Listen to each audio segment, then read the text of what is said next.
Hello, Christian Livingstone here, and we've got a new project, or I've got a new project, and it of course involves this electric hand cycle, but more specifically it involves the hub motor that drives this baby, and you know, that makes it more relevant to a wider audience because these hub motors can be used on any bicycle, and you know, so it's not just about electric hand cycles, trikes, and all this crazy stuff. As much as I enjoy it, like to talk about it, it's going to generalize to a wider population, I think, because these hub motors have been in use for quite a while now, and people are starting to catch on. You know, they're pretty cool, and you know, they can get you around pretty quick for very little once you get them in, and you know, as the economy gets worse, and you know, the state and the federal states, you know, keep printing up fiat currency, it causes prices of things to go up, especially like gasoline. So people may be making those choices to use these more. And when I designed and built this electric hand cycle, I had a choice to make about which kind of hub motor to choose, and there's primarily two out there, and one is the geared hub, and the other one is referred to as direct drive. Now, I chose the geared hub because the geared hub doesn't have any, when you're freewheeling, when you're not using the electrics, it doesn't create any drag. So, you know, when I'm using the hand cranks, I don't want any extra drag, and you know, if you're using the electrics a lot, maybe you don't care about that. You know, if you're leg cranking, and a little drag may not be that big a deal, but since I use this up top, not all the time, I rely on the electrics mostly, but you know, when I am hand cranking and, you know, getting strong up top, I don't want any added drag. So I chose the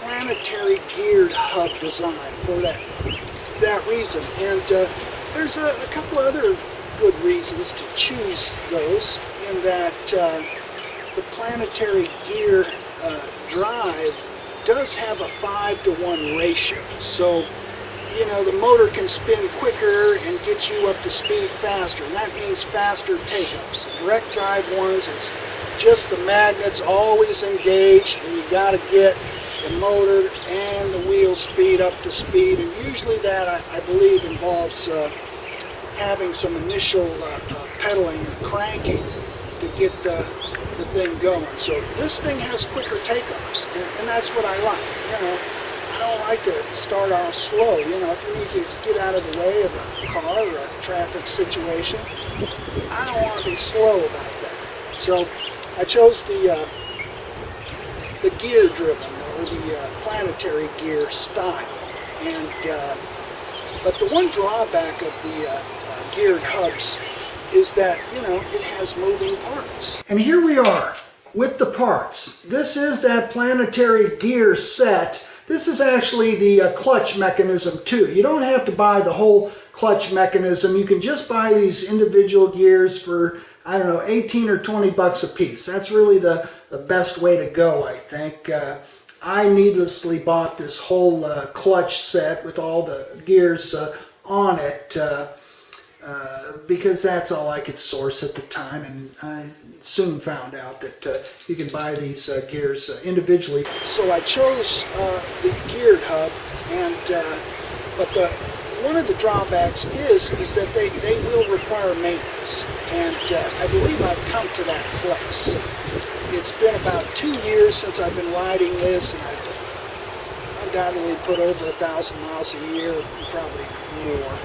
And you know, I drive a truck too, you know, when it's called for, in the snow and stuff. But I do most of my commuting and shopping right out of this thing. I just roll right through the supermarkets and the checkouts, and so it's a lot of fun, and people seem to like it too. So it's come to that place where I believe it needs that maintenance, and we're going to discover together what that means, because I've only had the symptoms that it's time telltale signs over, I don't know, 6, 8 months, 10 months. At first there was a little clanging, the gears weren't meshing quite. That was a little unsettling when I first started hearing it, but no big deal. But now it's come to the place where, when I take off, it's like it's a clutch slipping. It's and then it finally gets up to speed. So there's a little gap in its direct torque takeoff. So that's what I decided is making it time to get it handled. And I've got all the parts. The parts aren't terribly expensive. They're out there. I get those kind of parts from a place called E-Bikes San Francisco, or SF E-Bikes, E-Bikes SF. If you want to do a web search, you'll find it. San Francisco E-Bikes. They've got just the kind of things that it's going to take, and it doesn't take much. So we're going to discover that together. We're going to take this off, or I'm going to take it off, and we will discover it together. What the problem is, after noticing the symptoms over time, we're going to see what that translates into as far as those gears go. Here we are about to take the cover off this hub. One thing or two things I'll mention, maybe three things, is that these screws, I've been told or read on the forums that you got to be careful not to strip them out. And so, I was mindful of that, and I picked the very best Phillips head screwdriver I had for these machine head screws, and I set them with a hammer. I tapped on the hammer, of course, not on this glass table.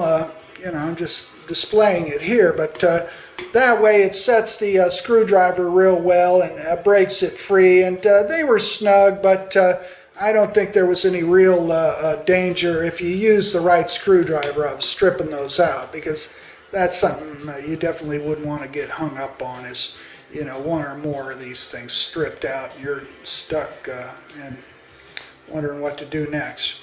But other than that, I found one of these spokes. Yeah, there it is. One of these spokes was broken, and with a project like the electric hand cycle, you're going to have some extra spare parts in that developmental process or one-off process. And sure enough, I had some extra spokes, so I'll try to under and over that as best I can. And because these gears are not they're not steel.